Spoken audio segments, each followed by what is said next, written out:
Hello friends, welcome back to Sushil Mishra business classes.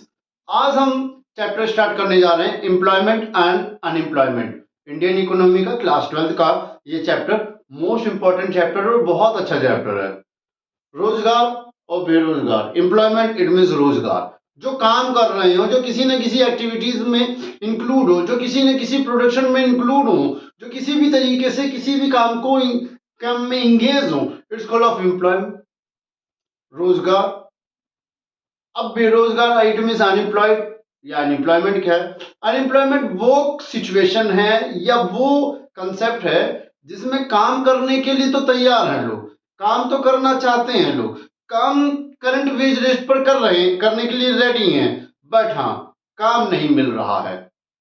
उस situation को बोला जाता है अनएम्प्लॉयमेंट, बेरोजगारी। देश बहुत बड़ा है, समस्याएं उतनी बड़ी हैं, जितना बड़ा देश उतनी बड़ी समस्या है। उन समस्याओं में सबसे ज्यादा जो बड़ी समस्या है वो दो है। एक पॉवर्टी, गरीबी, निर्धनता, भुखमरी, और दूसरा जो है अनएम्प्लॉयमेंट। ये दो ही ऐसी समस्याएं हैं जो किसी भी देश को हमेशा अब इस प्रॉब्लम को सोल्व आउट करना चाहिए और करने की पूरी कोशिश भी की जाती है। क्यों? क्योंकि अगर इनका सॉल्यूशन ना ढूंढा जाए तो वो देश किसी भी मायने में किसी भी तरीके से डेवलप कहलाएगा ही नहीं। हर हालत में वो डेवलप कर ही नहीं सकता कभी भी। तो इसलिए आज का जो चैप्टर है इंडियन इकोनॉमी का, उसी से रिलेटेड है कंसेप्ट। जो समस्याएं बड़ी हैं उसके बारे में पढ़ेंगे, अनएम्प्लॉयमेंट या एम्प्लॉयमेंट।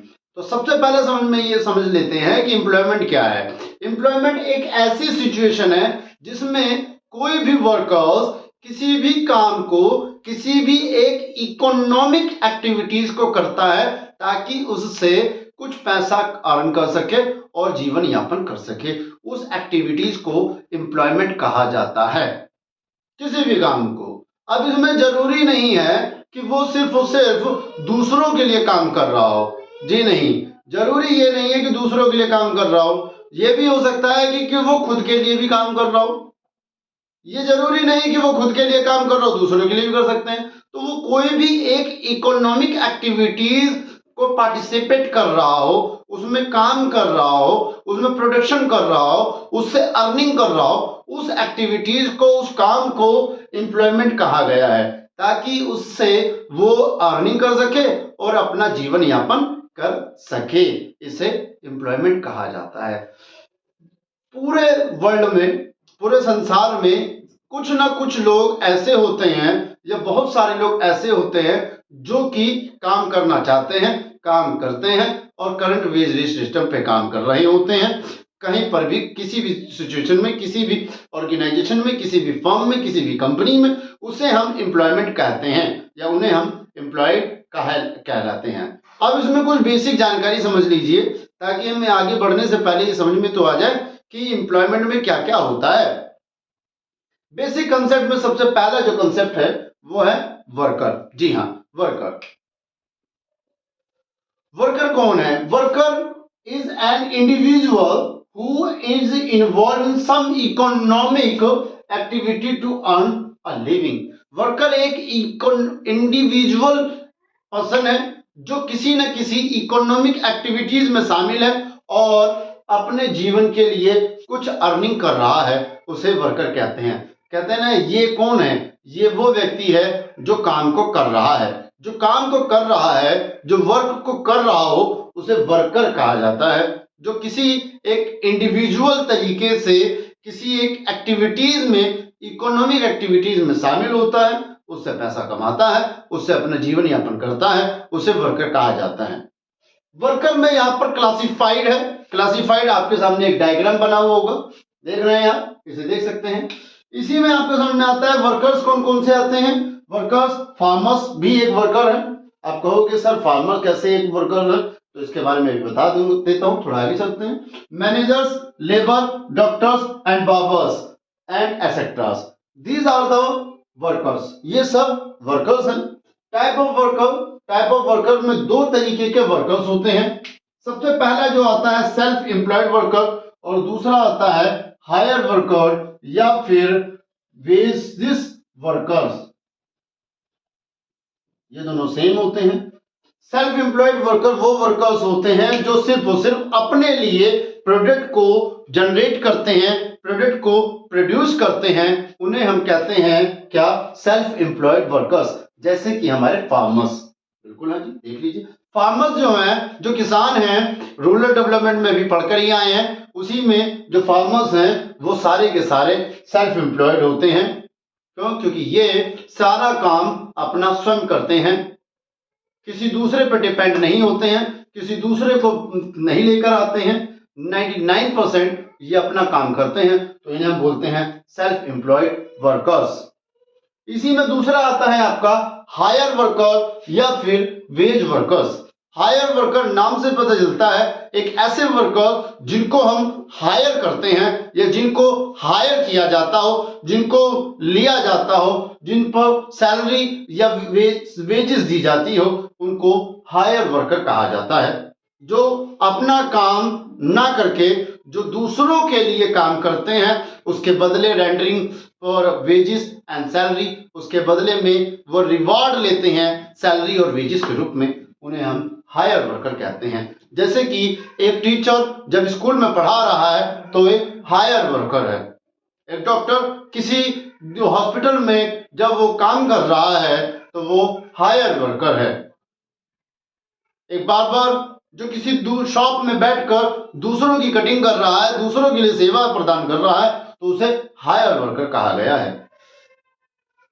यहां तक आई होप समझ में आया होगा। थोड़ा आप आगे चलते हैं। हायर वर्कर को यहाँ पर दो कैटेगरी में बांटा गया है। पहला हायर वर्कर बोलता है कैजुअल वर्कर्स और दूसरा बोलता है रेगुलर वर्कर। कैजुअल वर्कर वो वर्कर्स होते हैं जिनको सिर्फ और सिर्फ डेली बेसिस पर रखा जाता है। जब तक का एक टास्क कंप्लीट होता है, जब तक के लिए उसे रखा जाएगा, उसके बाद में इसे टाटा बाय बाय कह दिया जाता है। कैजुअल वर्कर्स को ज्यादातर हम भाई वेजेस ही देते हैं, मजदूरी। याद रखिएगा, वेतन और मजदूरी में बड़ा अंतर होता है, वेजेस एंड सैलरी में अंतर होता है। आप जब अकाउंट्स के छात्र हैं, अकाउंट्स के बारे में नॉलेज है।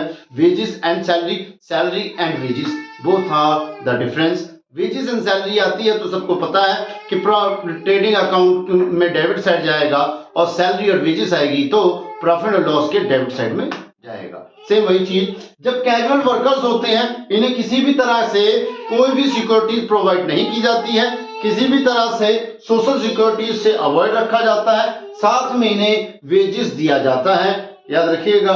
और इनको वीकली, मंथली, पर डे के हिसाब से इनका हिसाब किताब रखा जाता है।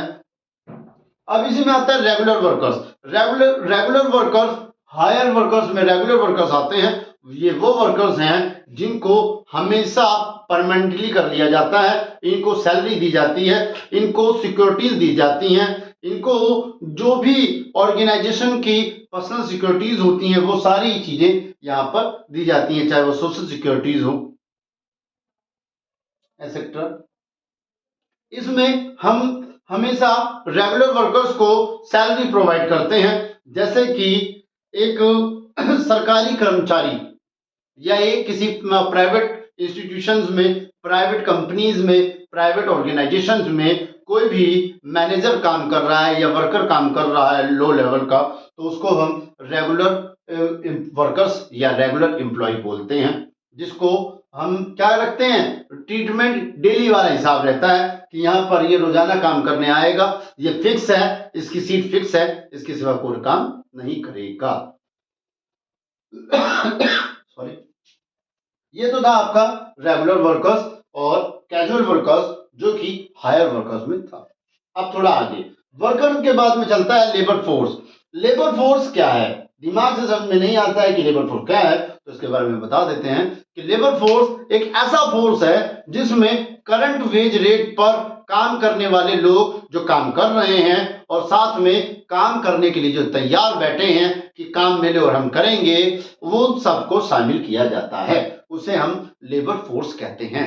लेबर फोर्स काम करने वाले सभी कर्मचारी या काम करने वाले सभी लोग, उसे हम लेबर फोर्स कहते हैं। दोबारा बता देता हूं, लेबर फोर्स एक ऐसी सिचुएशन है जिसमें करंट वेज रेट सिस्टम पर, करंट वेजेस पर कुछ लोग जो काम कर रहे हैं और कुछ लोग जो काम करने वाले हैं वो सभी शामिल किए जाते हैं, लेबर फोर्स में कहलाते हैं।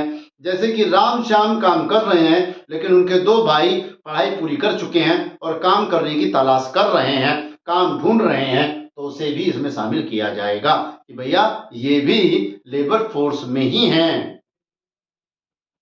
Got it? गुड। अगला आता है वर्क फोर्स। बिल्कुल, हाँ जी। वर्क फोर्स क्या है? वर्क फोर्स का मतलब है कि भैया एक वो सिचुएशन, एक वो कंडीशन जिसमें सिर्फ और सिर्फ काम करने वाले लोग ही हैं होते हैं।